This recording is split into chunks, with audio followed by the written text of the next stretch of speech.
The night train. It's gonna take you way. Just don't get on that night. Give me 1 second. I'm actually gonna turn up my monitor. There. That should be better. The night train. It's gonna take you way. Just don't get on that night train. The sing-song voice echoed along the tiled walls of the near-deserted underground station. The voice was that of one of the homeless who sometimes squatted the benches here. At least he looked like one. He was gently rocking backwards and forwards as he wailed.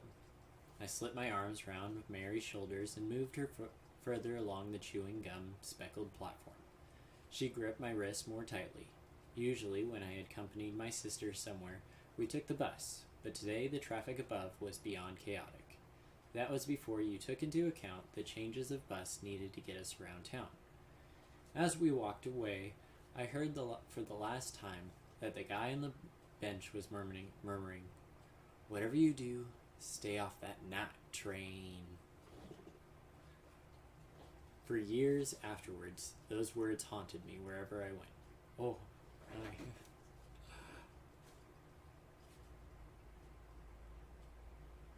Waited, late at night. For years afterwards, those words haunted me whenever I waited, late at night, on an empty platform. This happens a lot.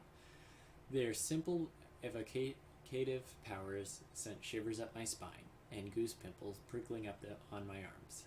That is, until the night when I found myself running along the corridor to the platform. The buzzer sounded. The doors were about to close. The posters and stickers all over the place said you were not supposed to get on the train in that case. Wait for the next one, they said. Except, this was fine during rush hour when trains rolled in every few minutes. But late at night, you could easily wait a quarter of an hour, sometimes longer. I sprinted forward, then leapt, propelling myself inside the jaws, just closing on my heel. I picked myself up as the doors clicked shut. The train lurched forward. I grabbed hold and nearly fell again. The black hole of the tunnel enveloped us. Before I even had time to sit down, the door at the end of the compartment opened with a rattle and a bang. A man in a rather scruffy dark blue uniform, dotted with brass buttons and badges, entered. For a moment, the sound of the wheel clattering over the rails filled with air.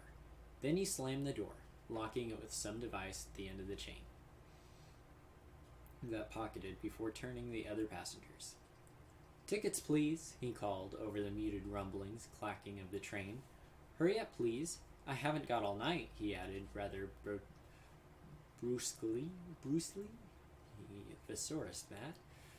This was a curious number of points. Not only did the doors only serve in emergencies, it was written on the notice that I had read many times during particularly boring journeys, but I had never seen a ticket inspector use it. Also, they tended to operate in groups and get on the platform. The passengers in the carriage reached into pockets and bags and started to holding things up and waving them. But again, these didn't look like tickets. The old man was held up a book. Boy. But again, these didn't look like tickets. One man held up a book.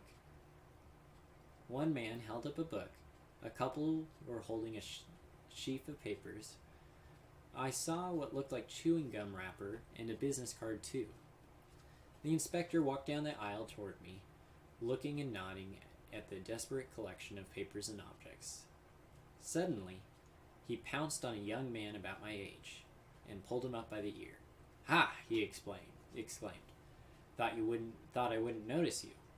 The man looked sickly and ill at ease as he writhed in the inspector's grip. His shifty, dark eyes seemed to be scanning the other passengers, trying to catch someone else's eye and summon help. Quickly, I looked away, wishing I had brought a book or one of the new free newspapers that was lying around. The man fell to his knees as the inspector tightened his radio. "Control? Hello." The inspector said some sort of radio that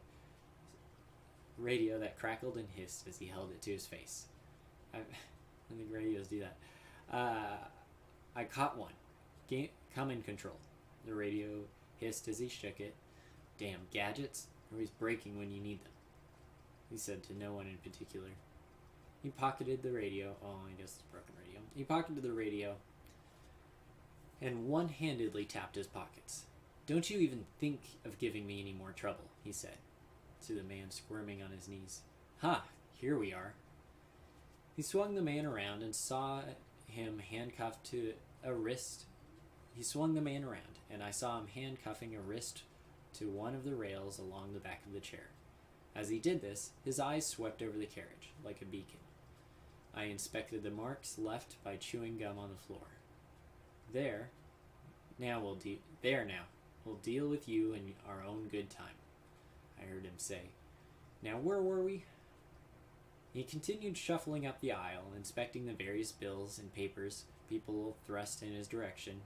Tickets, please, he chirped, now standing opposite me. I showed him my pass. Oh, is that all you got? He asked. I looked up, not a little surprised at the question. He had a wrinkled, ruddy face, but there were beads of sweat around his eyes and forehead, perhaps from his earlier efforts. I saw tufts of white hair sticking out from under his cap. He looked altogether too old for his job. Yes, I'm speaking to you, he said with a note of impatience in his voice.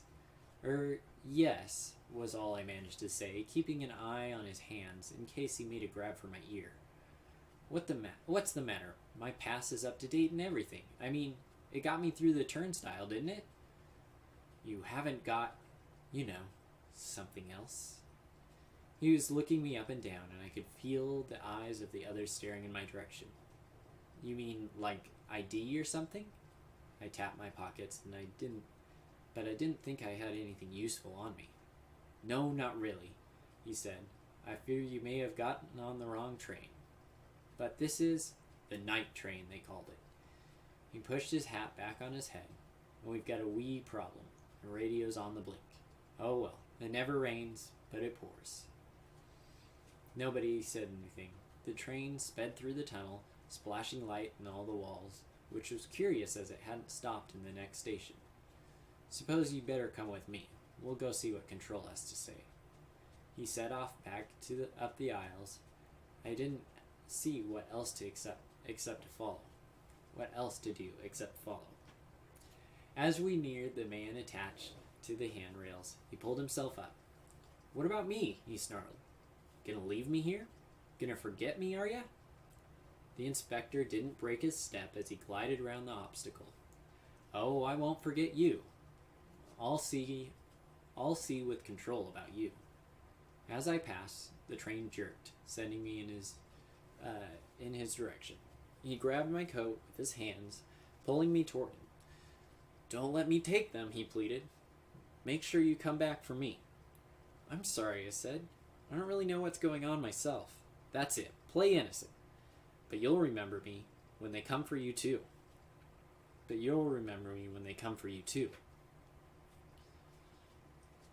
I haven't got all night, called the inspector, standing at the door. Come along here. I pushed myself away from the other's grips. As I did, I caught his look of disgust. He threw himself back on the seat, his cuffed hands sticking up and out in an uncomfortable angle. The inspector was now using brass instruments to unlock the door. The sound of the wheels on the rails underneath, the wind from our movement buffeted the compartment. He was now over and unlocking the door for the next station. I looked down at an empty space below. From time to time, sparks flashed from the conducting rail. I had a picture frozen on my retina of the gravel down below. The wind tugged. The noise echoed from the walls around was deafening and impressive. It wasn't far, just a large step, but I hung back, paralyzed and gripping the bar that ran along the edge of the door for dear life. Hurry yourself up, then, the inspector called over the slamming and jarring and shuddering of the train. I launched myself forward.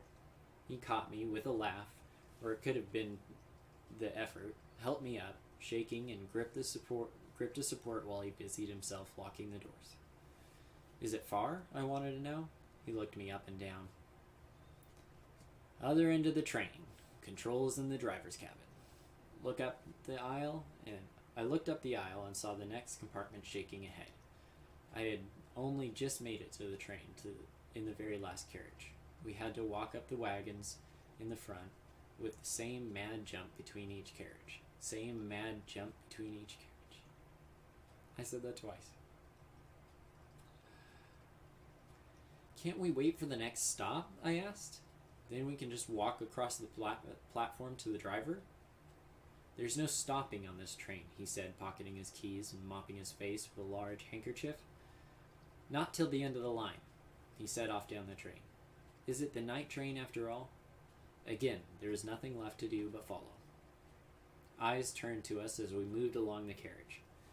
I noticed that old gray-haired couple and watery-eyed old ladies seemed to make